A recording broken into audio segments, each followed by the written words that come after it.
I'm Siobhan Watson in the English department, along with my colleague from the English department as well. But I am running our first year composition program, and my colleague Cassie is in the first year bridge program. So anything else you want to say about you? Nope. Okay. Yeah. So we're both, yeah. Cassie is fine. Yeah.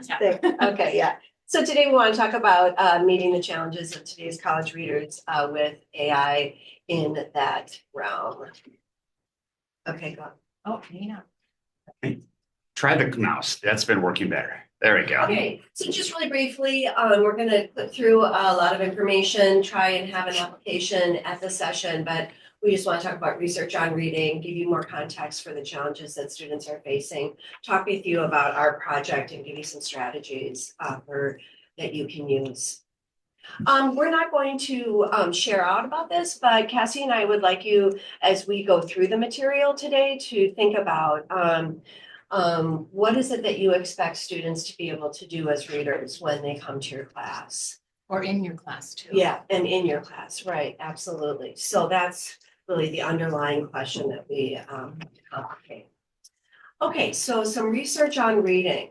Oh, yeah. Okay, so you might know a lot of this, but this has been guiding, shifting a lot of the larger conversations in our field. So you've heard that teens are reading less and scoring lower on reading assessments. So we have some data in there that you can look at on your own, but you can see there's been quite a big drop, and almost every large data collection service is talking about how that has been shifting.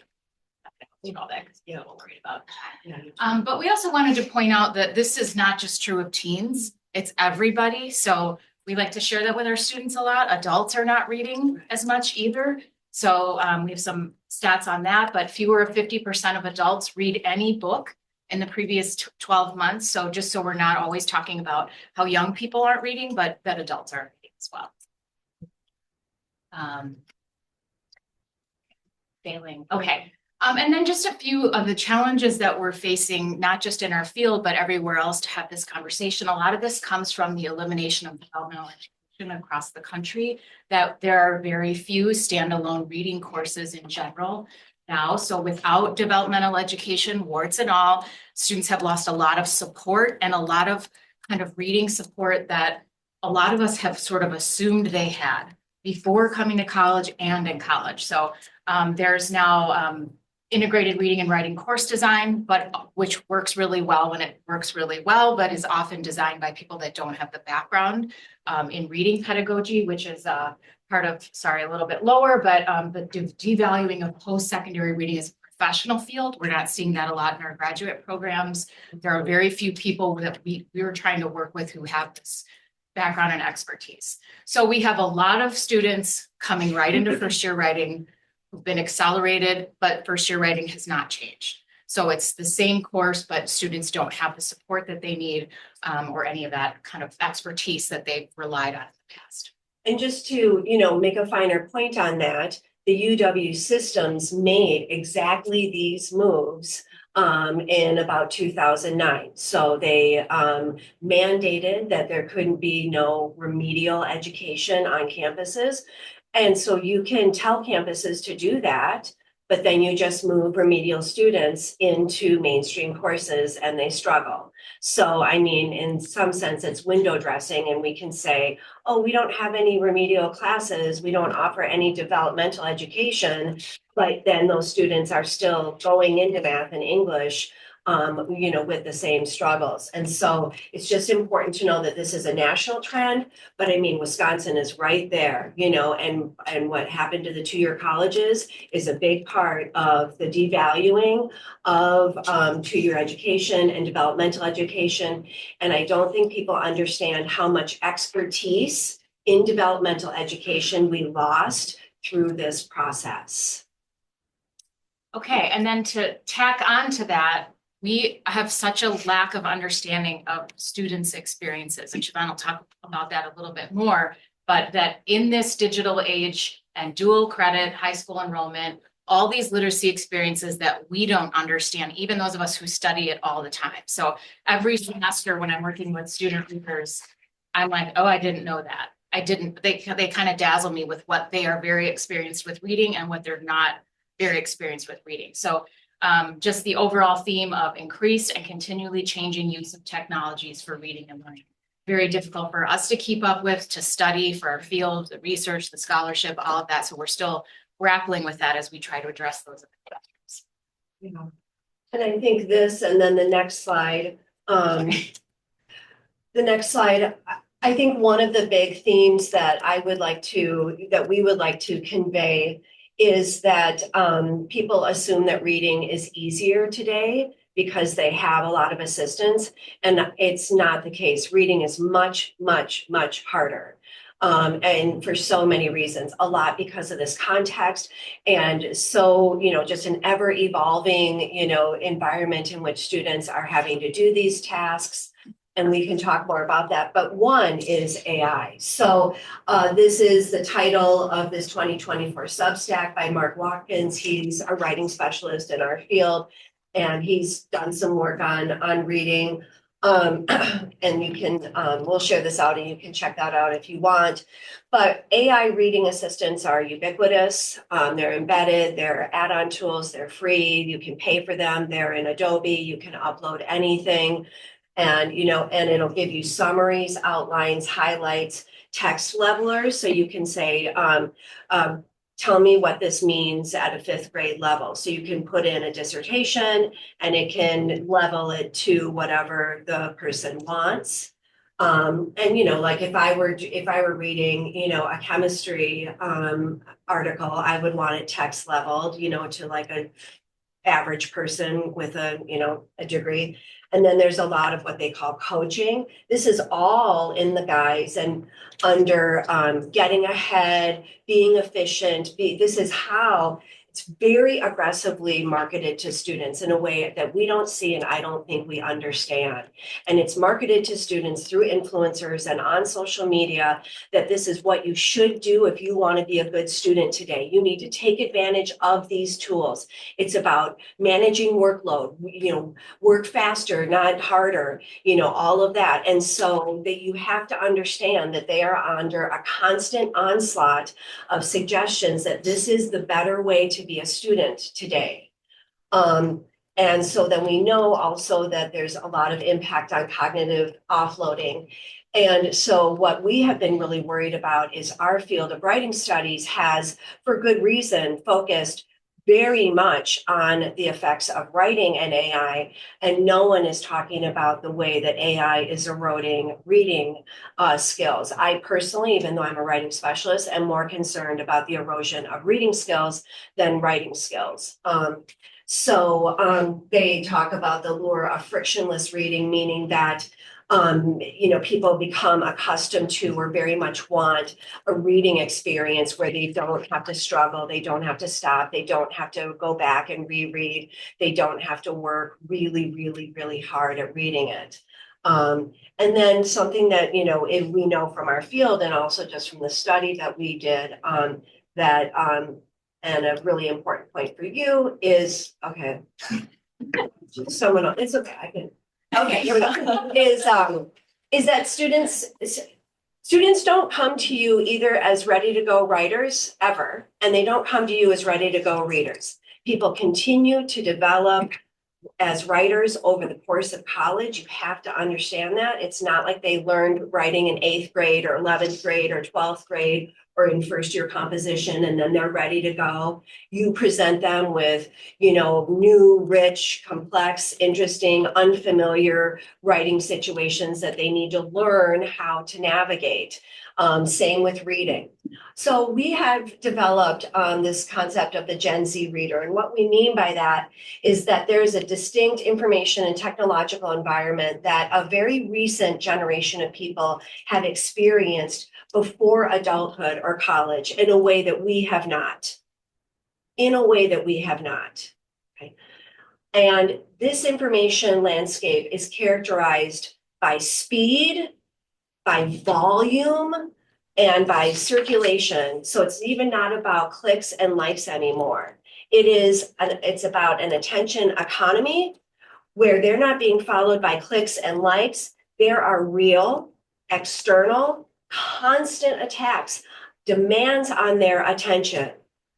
And so what's really important to understand is these are not just individual shortcomings of our students.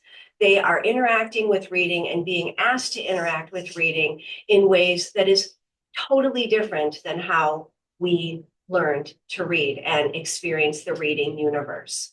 One of the quotes from our article that we wrote on this is, reading from a fire hose of digital information from increasingly fragmented and siloed communities, and within a context where platforms stockpile and sell user data so companies can curate what information we see, is a specific set of challenges that our students are facing. You're getting lots of applause for that. Okay, and so we worked on a project in the fall. I mean, we wanted to study this for a million reasons, but also we're trying to integrate this into our programs, because often what's happening is they're having this difference in experiences, yet they're being asked to do old school assignments all the time. So there's such a disconnect. So on multiple levels, we're trying to address the enormous changes that we need to make in our classes, asking students to do things that they have no experience doing, or asking them to do things they don't really need to do anymore. It's just kind of a mood issue.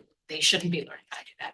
So in the fall, we looked closely at a new curriculum that was focusing on integrating explicit reading instruction, and also attention to implementing AI technology tools, learning about them as a content level, but also a little bit of integration on those tools. And I think, so we had 33 total sections of English 101 and first year composition, 20 sections of English 101 and first year bridge, and then 21 sections of Humanities 110, which is a standalone reading course in the first year bridge program. We had in each of those, we had two, well, actually not in each of those, but in our pilot program, we had 2 surveys about reading and AI learning practices for students, one that they took about midterm and one that they took at the end of the semester. And then we also collected in first year composition reading notebooks where they're reflecting on their learning, like we're directly asking them, and we'll get to that a little bit in a minute, or the reflection they were doing in first year bridge about reading. We're failing at the transition. Okay. Go ahead. Okay. Yeah. All right. So we had a few conclusions just from this pilot project that we're going to scale up quite a bit very soon. But after going through this, most of these survey results are after the entire semester, but there was a little bit at midterm. Students reported understanding AI's capabilities and limits better and decreasing their trust in these tools. And this is a finding that we were pretty pleased with. So just a couple of examples of what students were saying. AI has impacted how willing I am to read something. Sometimes letting AI summarize something has seemed easier, but in the long run, it isn't a sustainable way to learn, and it's very unreliable. So having them gain that experience, that it was helpful to them. And then now that I'm aware of all the ethics behind the technology, as well as the environmental impact that it makes in our world, I'm definitely more conscious about my use of it. So that's the content piece, like teaching them about AI and how it is impacting reading and learning. And we were surprised to see how many students that impacted on an ethical. Right. Yeah. So we taught these things very explicitly. Is it the right or It's the right, yeah. see? Not see, not just you. Okay, good. That makes me feel very better. That's great. Okay, we also noticed some promising development about them being able to articulate their choices about how they did or didn't use it. So if it wasn't just like in our field, there's all this controversy of you can't use it at all, period, and there's statements and everybody's all blah blah, versus people that are implementing it. There's that kind of controversial continuum, but talking about it in the context of reading, freed them up a little bit by the end of the semester to talk a little bit more about how they might use it. So learning more about reading in this class taught me about how to use AI in a smarter way. Instead of using it to summarize everything for me, I use it to explain parts I don't understand, help me find my ideas, or check if I interpreted a section correctly, to make me better at using AI as not as a replacement for actually doing the reading. And then this other one I thought was really important because we had several like this where I used it to give me summaries if I wasn't sure. It's helpful because sometimes I get scared to ask questions in class. I'm afraid that I'll make myself look stupid. So it really was kind of a crutch for students that were struggling with certain kinds of readings. And so now then once they got that direct reading instruction, we talked about reading on a level that was more complex and they understood about reading process. They were more comfortable talking about that. And then lastly, explicit reading instruction boosted their confidence. So kind of expanding on that. They attributed that shift to the confidence and critical literacy component of the class, having greater critical AI literacy or having a greater appreciation for writing as a human activity. So again, you can see it's both the content piece and the connection to the reading. So making them depend less on AI. Not that I used to use it regularly before, but now I can identify specific reading strategies by myself without having to use AI. And you can see how Siobhan was saying earlier, we're starting to care in our field more about reading, some of us, than we are about the writing component, because we're seeing that this starts on such a fundamental level.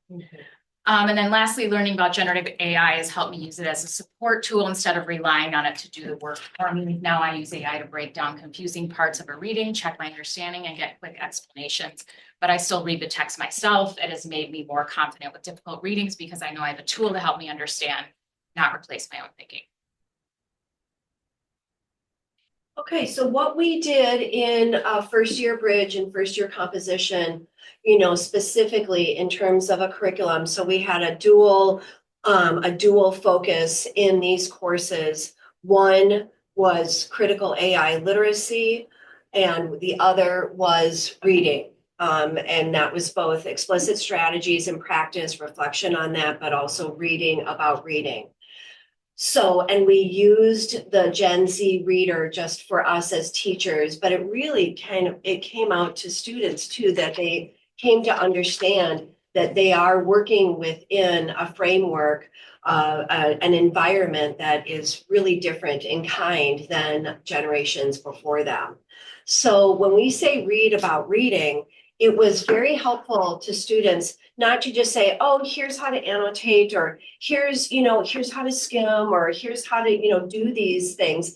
We read about how complex reading is. We are not naturally wired as human beings to read, okay? We have to build that ourselves. And so we read pieces about how, evolutionarily we needed to, move parts of our, brain work to reading away from other things that didn't serve us. So we read about how your brain works against reading, works against deep reading just itself. And then you put all of this technological stuff on top of that. We're talking about climbing up Mount Everest here, levels of really challenge, okay?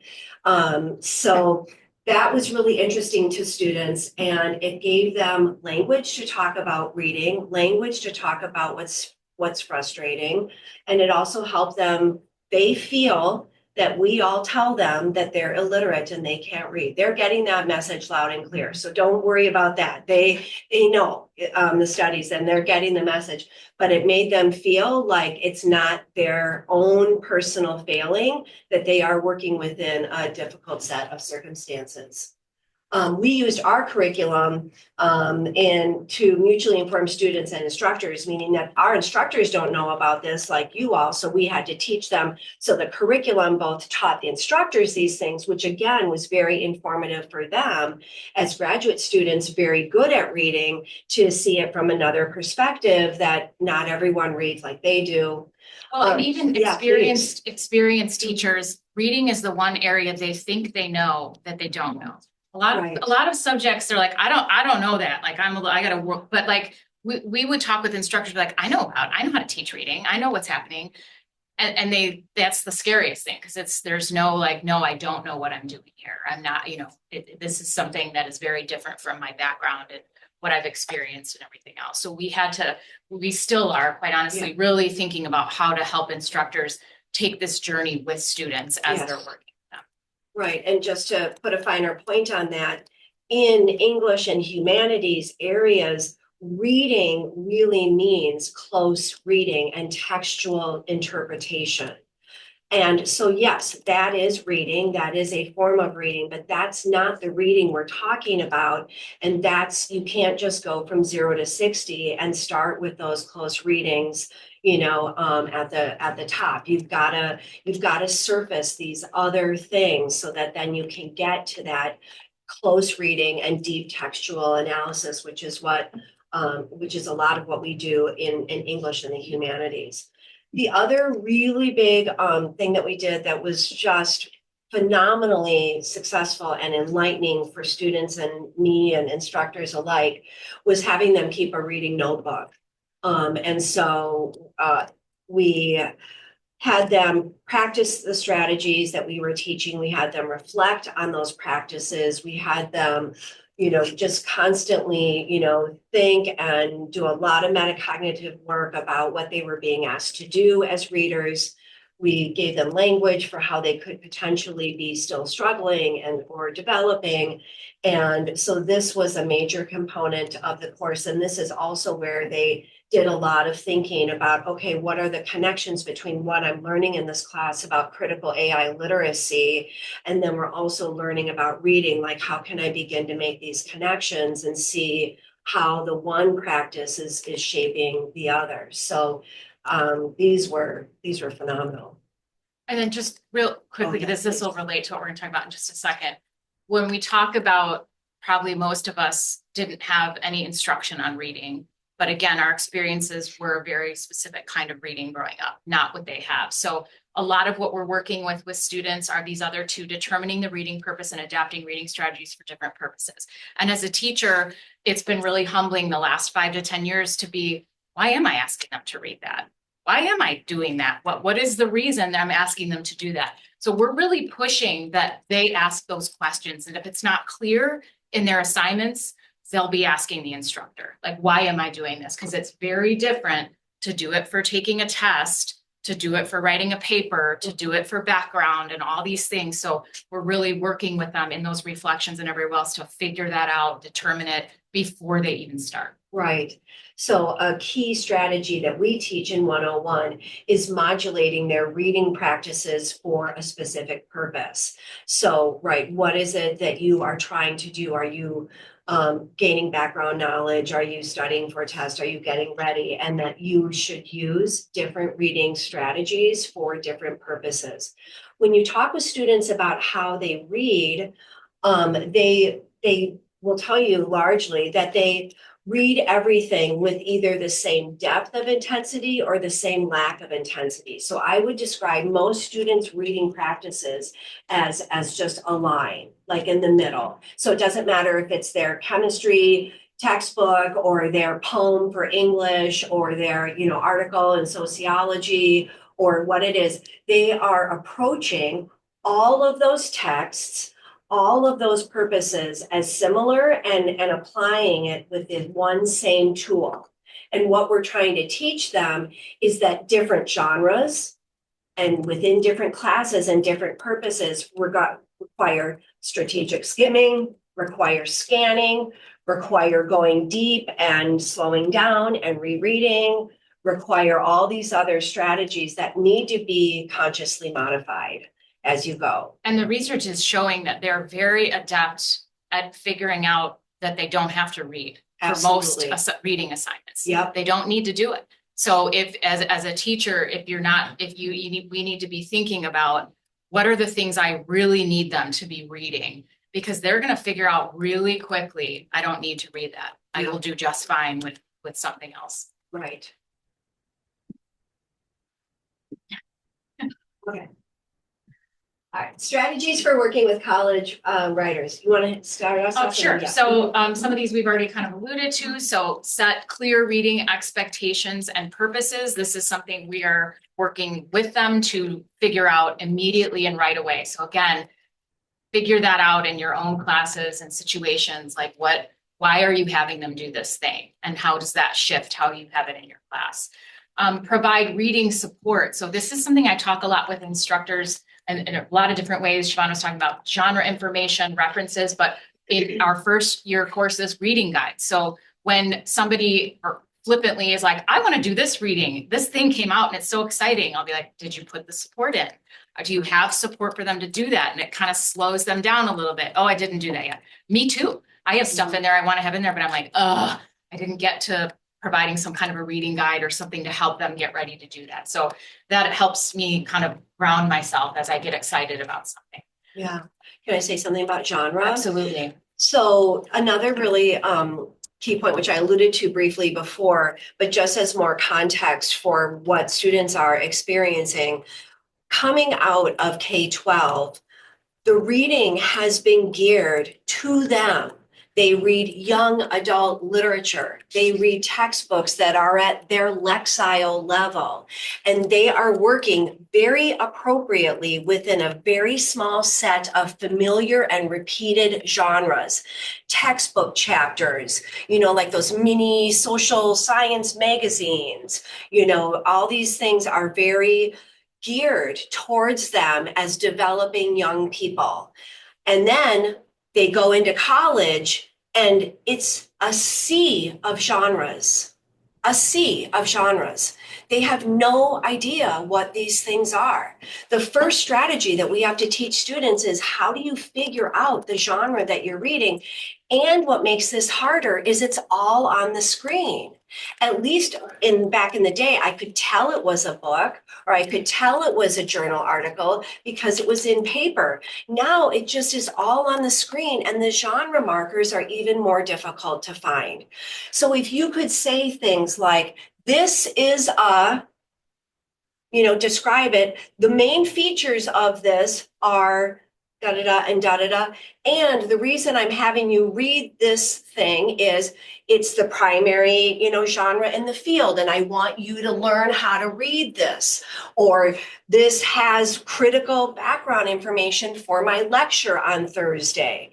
But telling them about what the genre is and just some of the main components of that genre will give them footholds to do the work on their own. We talked about reflections, having students gaining that metacognitive awareness, but I want to emphasize it's helpful for us because then you kind of understand what your students are experiencing as they're reading. So sometimes I can say, oh, he didn't read it because he was working till that's real different than it was the piece didn't work. But we learn so much from the reflections. And again, because we're all collectively learning about students' reading experiences and backgrounds and what they're facing. So the reflections are really mutually informing and they're very helpful. And we're often kind of revising what we're doing on the go because of what we're reading from students. And then do more with less. We both really switched to, we used to have multiple readings, a class period, or this is what we generally, system guidelines are used to have a certain amount that's gone, but now we're more of do more with less. Pick readings that matter and come back to them. Yeah. Have them read them with a new set of eyes, with a new set of skills, with a new set of purposes and talk about them in different ways. So it'll make instructors less crazy because again, that those expectations aren't being met about what I used to do or what I think that if students read more, they're going to be better. No, they need to be smarter and more strategic about reading. So it kind of liberates us a little bit to do a little bit less. Like a concrete example of that is in 101 and 102, we teach what I call 3 ways of reading. And what I mean is we've got this text and it's either about critical AI literacy or it's about the history of reading or something. So the first go is just content. You're just reading for the argument, for the main point, for the content, find those main things. Okay, then we're going to go do something else. Come back to this and then you don't have to spend time redoing the content. They already know it. And this time we're going to read for rhetorical information. Who's the author? What's the purpose? What's the context within this, that this article is within? What strategies is the person using? So then we can think rhetorically. Okay, come back. Okay, where are the research breadcrumbs in this reading. So now we don't have to fiddle with the content anymore. We don't have to talk about what it means. We already know, and you're putting on a different set of glasses that have a different color on them. And now you're just looking for citations and references to studies and people, events and times and pulling those out. And so it's like squeezing more out of one text rather than just keeping going, reading.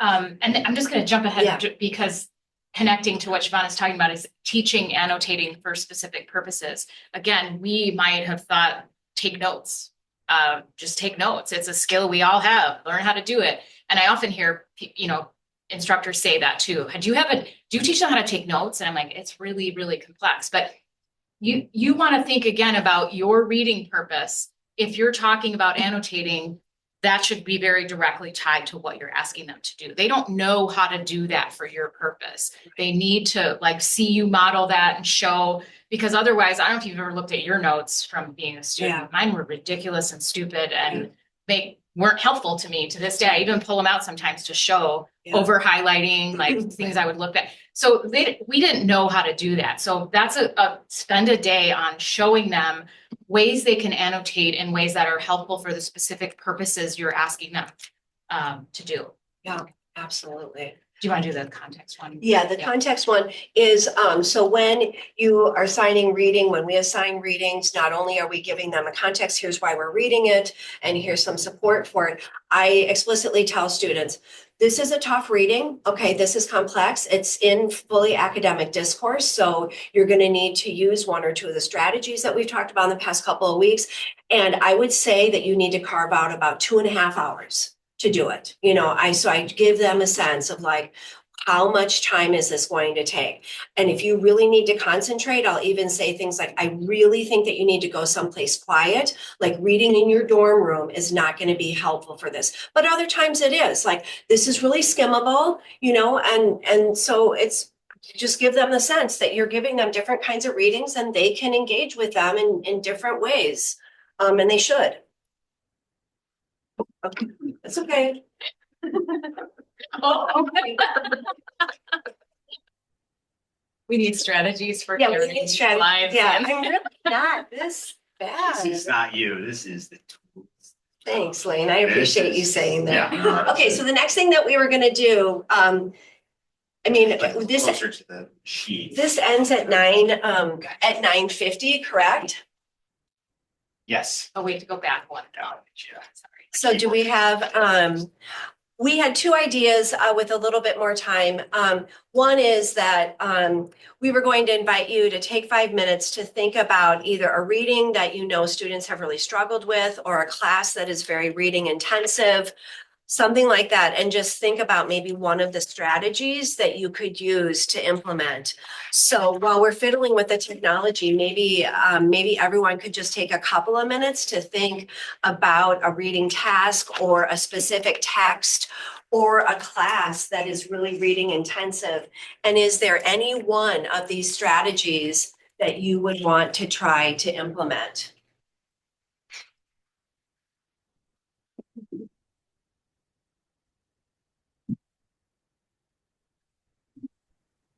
Thanks for coming, Brian. Good to see you. Shortly for Mhm. copy and further discussion. I have a question. So, thanks for the interesting presentation and the surveys with the students. So, my question is, how did you ask the student to use AI? I mean, I found a really interesting findings from your survey. The student realized that their own critical thinking is much more important than just using the AI. They are the the owner or the writer of their own writing. So that's really great findings. But how did you ask or create the settings to the student, how they use the AI while they write in the class? Okay, well, that's a really good question. So a lot of people assume that when I say we have a critical AI literacy curriculum that we're using AI. And that's not entirely true. What we're doing is learning about AI. So we read about the technical functioning of AI. You cannot understand how it has bias in it if you do not understand things like transformers and the technology of the transformers. So we read that. So, they're like, why are we reading this in an English class? Because we take weeks just reading about AI and how it works. And then we move into a set of readings that is just about ethical issues having to do with AI. So we just read about the plants and this, facilities that are going up in our own neighborhoods along here. And I don't have an agenda. We're not trying to argue about this. It's just informational. And we're practicing reading strategies. This is a really hard article about a lot of technical jargon.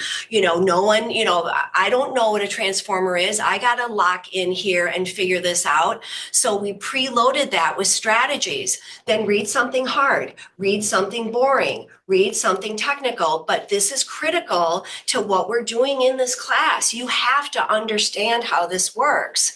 Same with the ethical issues. I'm not saying it's bad or good. We're just looking at the complexities. We read about, AI friendships, AI, therapy. I mean, all kinds of stuff. In fact, we let students, choose, a lot of their own interests. So sometimes we use AI. So we used AI in two ways. One is we did have a process where put a reading, X reading into an AI tool, have it summarize it, and then let's compare it to a human generated summary. And we can see where the problems were and where some of the strengths were and where some of the gaps were. And that's where we got those comments that I can't rely on this to do this work for me, because we could see in black and white how it was missing. And they didn't have to, I don't require everyone to get accounts. I can generate those AI summaries for them, so this isn't mass use. I can generate those and then we can compare. And so that's the other way that we used AI in the class. Is I created a custom bot for the classes. So we were just working with our assignments, our readings, our language, our goals, all of that. And so we're just working in a very small, rather than ChatGPT and Claude. Yeah, but this isn't like a class where we're teaching them how to write with AI. We're trying to help them grapple with what this means for them as learners, what this means for them as readers and as citizens and as writers, just to really be more informed. Right. Yeah. But people probably want to ask questions, or maybe in the Q&A, people can share strategies and thoughts. Yeah, please. Did you want to share strategies and thought, or I have a question online? Sure. I think we can do both. I mean, volunteer one or the other. Jean, did you want to go? Yeah, this is extremely interesting information. I teach astronomy and I use Hypothesis, which is an annotation software for the readings that indeed over the year have gotten shorter and simpler. This is a GER, a general education class. And the hope is that this would enable them to, say, pick up something, astronomy magazine for the general public and to be able to read. The question I have is, given that AI has been a thing for some time now, what I do is, rather than asking them for a summary, I ask them to give me what piece of information did they resonate with personally, what they found surprising and why, like what particular thought of theirs did they was challenged, and finally, what did they find confusing? So are these the kinds of things that would help them get some hooks on the reading? What I would say first about Hypothesis and annotating is I like Hypothesis. We use Hypothesis in the first year writing program. But I think, and you might be already doing this, but we layer on very specific guidelines for annotation. So we don't say annotate this, you know, and you get X number of points or whatever. We teach them how to do, so you might do other kinds of annotations, but I want them to learn how to track arguments. So they have to make tracking annotations. And I teach them how to do that in class. I show them examples from the readings that we're reading. I want them to do restatement annotations. So take a couple of sentences or what you think, like you said, Jean, was confusing or was interesting or surprising. Take that point and restate it in your own words, because that prepares them to do the hard work of summary and paraphrase. And then we do have them do overall summary annotations at the beginning, at the end. The point is those aren't necessarily special or perfect or the ones you should use, but I think you can get a lot out of hypothesis if you tell them exactly how many of what kinds of annotations you want to see. And we have a word limit on the annotations. So your annotation doesn't count if you're like, wow, or interesting, you know, it's got to be 20 words. I mean, we just make something up. And so that students know that they've got to be, saying something substantive. But I think the questions that you are asking them to, discuss or to think about as they're reading make a lot of sense. Yeah, and I was thinking, you were saying in preparation to have, like, inspire them to read those pieces in the future, right? So guiding those annotations in that direction, like you said, what did they find interesting? Sorry, I'm already forgetting. Yeah. But yeah, those are directly connected to a specific purpose. And then even making sure that they're aware of that connection of that purpose. So I'm making this annotation because you are wanting me to do this later or blah, blah, blah. So that I think those connections are really important too. Mm-hmm. Right. So you might have actually two purposes for assigning articles in that magazine. You know, one is to, learn how to read this, practice annotation skills, and to gain some content from that. But another is to learn how to engage with these public facing science, magazines and information sites. Thank you. Is that? Okay. Anybody else Any other online as well? Strategies, thoughts, ideas, questions? I know it's about time to wrap up. People have 9:00 classes. I do have one question. Yeah, thanks, Casey. So when you ask them to keep a reading notebook or journal reflection on their process, do you give them guidelines about the things that they should be reflecting on? Like how structured is that? Mm-hmm. Yeah. Do you want to say anything? Yeah, about ours that? are very, very, very, very, very structured. Okay, okay. For many, many, many reasons. But yeah, just part of it was the research we're doing because we wanted specific answers to specific questions, but also because otherwise they don't have a lot of experience reflecting on these things. So it's easier. And then we build them and we can make them broader as we go, but they're very, very specific. And so did you design the structure of those? Are there sort of guides out there to help people design those? Like I teach literature in Spanish. And so it adds like an additional layer of difficulty to what I'm asking students to do. They're reading texts meant for someone who, is a native speaker of this language. They're not. And so it just adds like another layer of complexity. But I think having them reflect on their reading process would be a really good tool that I'm not currently doing regularly. And so I'm just thinking, I teach an introduction to literature in Spanish course relatively regularly. And I think that would be an excellent place to introduce something like that. Yeah. And I'm thinking about how I would prepare that for them. I'm just curious if you can recommend any resources for sort of creating these reading journals or thinking about the kinds of things that they should be reflecting on. Yeah. I don't know if there's specific sites. We didn't use any. I can certainly share out with you, but just off the top of my head, it might be things like, at first, what's difficult for you about reading in Spanish? What's difficult for you about reading informational text? Give them a couple of different like little intro mini texts. Sure. And what's harder about reading this literary snippet than reading something like a report or reading, something else. Having them just even maybe think about, why is it, thinking about reading, speaking, listening, like how are those working together? Like, having them think about, is it easier for you to listen and understand? Does that help you with your reading? Does being a better speaker help you with your reading? Does the reading, any of that Sure, just sure. surfaces, their own learning and the own connections, that they've been making. And then maybe connect it to a To- specific point about the content. Something Exactly. really Right. simple so that it becomes kind Yes. of rote, that they're going to be like, Right. what did you think the main point was? Right. And then, Yeah. then connect it to their, Right. how did you figure that out? Or what And was challenging? I would just teach some really specific strategies, Okay. so how do you get through a really tough literary, paragraph or text? Mhm. So, on the one hand, there's these close reading strategies, but with this added, and it doesn't need to be 100 and they don't have to be perfect. Right.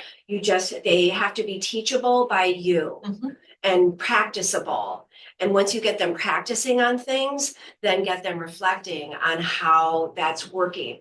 And I also tell students, my tools, my strategies are just suggestions. I'm trying to give you a lot because you have to figure out what works for you, right? Us as learners, we were given a lot of different things, and like peer review doesn't work for me. That doesn't mean it's not a good thing. It just doesn't work for me. So I think that reflection helps them understand, like, oh, this really helped me. This didn't. Right. And that's okay. I did have a question online about, would you be able to share your reading about reading list? And maybe that's kind of, Yeah. you said you had some sources. Yeah. I'll follow up with that Yeah. then afterwards. Yeah, sure. After this, we can, share out some resources. Yeah. Is your research article out? Is it available? Can we go read it? Thank you. It's not, it will be soon. So, Still in the review process. But Yeah. yes, it will be eventually. yeah, it was accepted to a journal, on AI in our field. And I expect it to be the only one on reading. Yeah. We'll see. So that will be out shortly. And we're continuing to do this study into the next year or more. Yeah. So, I had some question about your reading notebook. uh-huh. How many, what were some of your instructions? Like, how did you set that up for the student? The instructions that you're giving them, how you set that up, and and some of the things that you were finding from them, how they found that. Just unpack that. What did you set them up for? We do it a little bit differently in Bridge, and that ours are more kind of separate assignments. So they're doing a little bit of reflection on some level every day, every single day, but then a more comprehensive one at certain points in the semester. And we're both talking about that more with our upcoming larger research assessment project coming, so that they can have moments in the semester across both programs where they're being assessed on specific outcomes that we're talking about. So ours are more kind of separate over Bridge, but she has them keep a literal notebook. Right. So they have a notebook. This isn't metaphorical. Yeah. So we have them keep a notebook and we just worked in it for a little bit every day. So for example, it might be take the first 5-10 minutes of class and I invited you to practice scanning. We talked about scanning in Tuesday's class and wanted you to practice scanning this article. So tell me about how that went. Did you find scanning easy? What did you find when you were just scanning a text? Those kinds of things. And then I asked you to go back after you scanned the text, because the value of scanning is you can sort of get the lay of the land. And then when you read it a second time, what's some additional information that you found and how did scanning help you find it?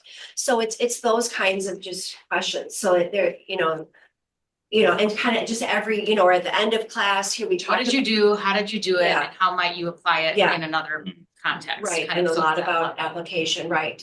Or okay, we've got this really tough article, go through your reading notebook, what things have worked for you, write down what you're gonna do to tackle this reading. So, even things like that, where you're gonna read it, you have the weekend, what day, just to try to facilitate some real time management and some conscious thinking, yeah. As I get ready to set up our outro, I have one more question from Alita online. Alita, did you want to just start talking? Yeah, thanks. Yeah, this is all really interesting. I am curious if students respond at all to the intellectual argument that reading is thinking, and when they encounter that friction, that is a really great opportunity for learning and developing their own curiosity. Do you think that our students have the sort of like emotional maturity to engage in reading that way yet? I definitely do, but at least my experience is they've been told a million ways they're not good readers. Right. They've heard that message Mm. so much, and they have a lot of they feel unrealistic expectations set on them in a lot of classes. So I think it's what we're talking about is helping them get there to what I'm talking to you like, Yeah. but get to a point where they can engage the way you're talking about. And that's why we're having them read about reading so that they understand about reading in general more, so they can see how they insert themselves into that conversation about reading as thinking and thinking to write and all those things. Yeah, I think, there's been a double-edged sword in our attempt to, accelerate reading and to, push reading into lots of, content areas in K-12 and to push students at earlier ages to read and, reading clubs and reading challenges and Levels. But you talk to students and they're like, I have had reading shoved down my throat and I'm so stressed out about it for 13 years and I'm still not good enough. I mean, that would be an opener, like we do a reading inventory, like a self-efficacy inventory. Do you think you're a good reader as everyone else? Just a whole list of questions. And, they even who I would describe as good readers say like, no, I don't think I am, or I don't know. Or really conflicted. Yeah, They don't really right. know. Or they have don't no know. clue. They Right. might think maybe because of this part of my life, but no, because of this part. So they're just, they're all over the place. I'm thinking about the GFE, like they're just all over I the know. place. Yeah, absolutely. Oh, that's so interesting. Thank you for sharing that. Thank you. Thank you very much, Juan and Yeah. Nancy. Really appreciate you coming in, and thank you everybody for joining us today.